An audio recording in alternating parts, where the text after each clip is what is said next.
ASN and the FDA have announced a new partnership. The Kidney Health Initiative, or KEI, will advance scientific understanding of the patient safety and treatment implications of medical products. KEI creates a collaborative environment for all stakeholders in the kidney community. It will foster development of therapies for diseases that affect the kidney and the quality of life of millions of people in the U.S. and the rest of the world. In this episode of the Kidney News Podcast, ASN President Ronald Falk and Executive Director Todd Ibrahim discuss how the Kidney Health Initiative will provide a forum for scientific collaboration, dialogue with patient groups and others concerned about kidney health, intellectual partnerships, and public opportunities to encourage exchange about potential advances in treatment.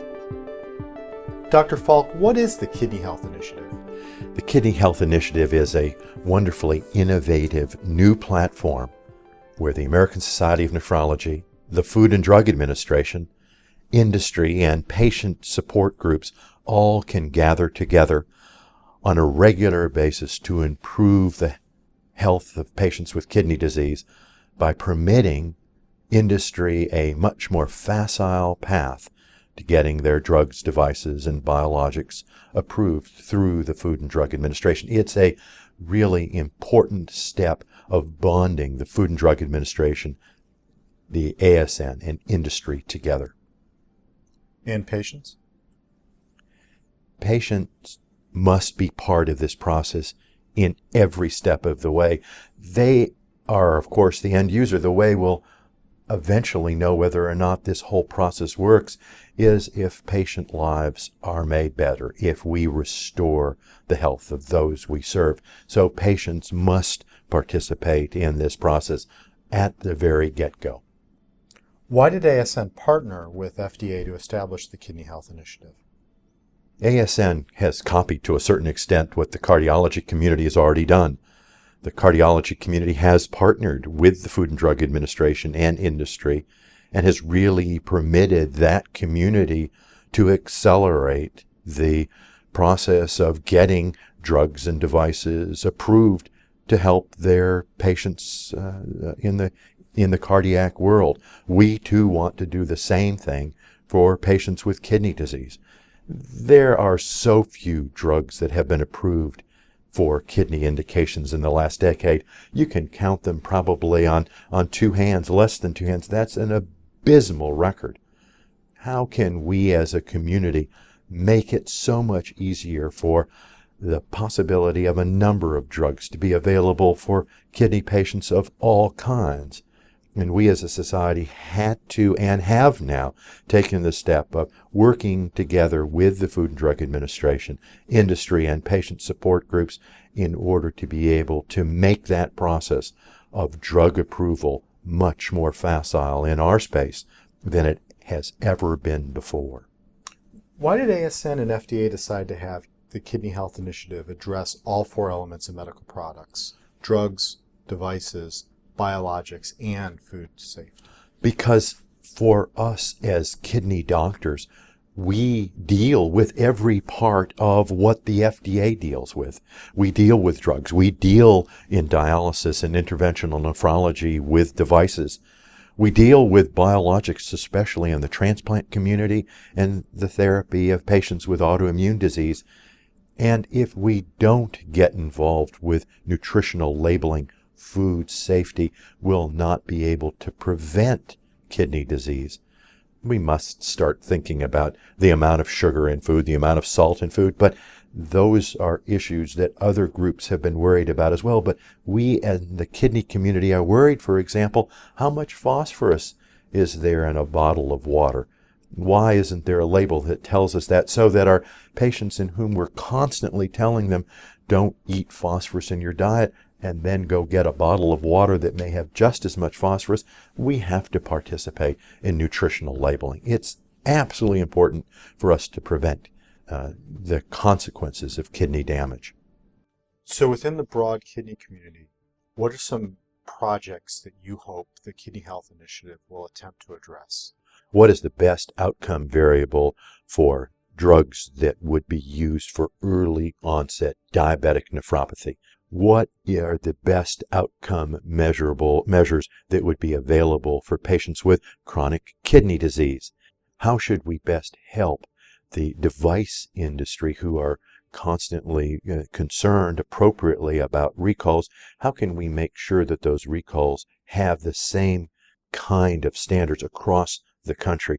How can we really change nutritional labeling so that patients with chronic kidney disease have the best information when they go to the grocery store to pick the foods that help them the most and hurt them the least? Someone once said that life is a conflict of interest. For the Kidney Health Initiative to be successful, it's going to have to manage conflicts of interest. How would you like to see that work? There has been, as a consequence of the appropriate worry about conflict of interest, a divide between academia and industry. And to a certain extent, that divide was a consequence of inappropriate behavior, quite frankly, on the part of both industry and academia. Now, there's a very new approach to being able to work with industry and academia, not necessarily on the basis of a specific drug, but rather in the general field of how can we get a specific class of drug into a broad patient community with patient advocates sitting at that same table.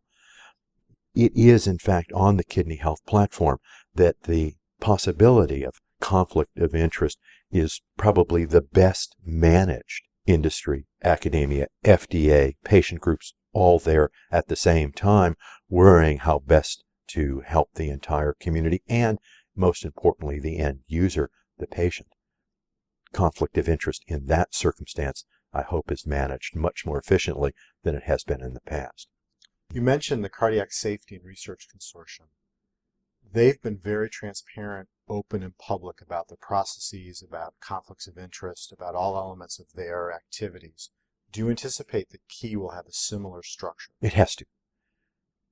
The transparency of this process is absolutely required, and it needs to be managed in such a way that any individual can go on to our website once it's developed and understand exactly who are the members, what is the outcome of any specific group or working group that is participating in a specific endeavor. There needs to be the development of guidance documents that really are white papers published in peer-reviewed journals. There needs to be absolute openness and transparency at every step of this initiative. ASN is an international society. Approximately 50% of the participants at Kidney Week come from outside the United States. The Food and Drug Administration is a regulatory body in the U.S. How will the Kidney Health Initiative extend beyond the borders of this country? That's a fantastically interesting question. There are analogs to the Food and Drug Administration in Europe and Canada and Japan, for example, and I hope that over the course of time we include as members the Food and Drug Administration analogs in Europe, the EMA, the Canadian analog, and of course the broad population in Asia each have their own food and drug analogs, and we need to include them as we go along so that the process that is unfolding in the United States is one that can happen simultaneously in other populations, and quite frankly, so that drugs that are approved in the United States have a very similar path in Europe or in Japan or Canada, for example. That's an ambitious goal, but it's an excellent way to judge the success of this program. How else in 3, 5, 7 years will you judge if the Kidney Health Initiative has been successful? This process needs to be incremental rather than immediately transformative. Of course, we'd all like this platform, the Kidney Health Initiative, to transform the entire way we deal with drugs, devices, biologics, and food products. But it more than likely will best be measured in increments. And it's those increments that we need to be able to enumerate. So the number of guidance documents that help a specific area, that will be one very tangible way that we'll be able to measure how well we're doing early on. The number of clinical trials that have now been permitted because industry is much more facile at entering the kidney space and helping kidney patients. That will be eventually a very good marker. But then there are a number of intangible benefits that are going to be harder to enumerate, but are more than likely just as real if, in fact, this consortium, members of industry, the Food and Drug Administration, the ASN and academia and patients really end up working together on a regular and iterative basis. That should forge a much better and broader bond in a community that at times has had disparate goals and objectives. So the ability to, on a very ongoing basis, to work together to forge new bonds and new relations is something that will be the not as tangible outcome of this process, but maybe just as important as the number of white papers. Dr. Falk, thank you for joining us for today's discussion. Todd Ibrahim, thank you very much for having me. This podcast is copyrighted by the American Society of Nephrology. All rights reserved. All content in this podcast is for informational purposes only and is not intended to be medical advice. The information in this podcast should not be used during a medical emergency or for the diagnosis or treatment of any medical condition. Please consult your doctor or other qualified healthcare provider if you have any questions about any medical condition or before taking any drug, changing your diet, or commencing or discontinuing any course of treatment. Thank you for listening to this podcast of the American Society of Nephrology.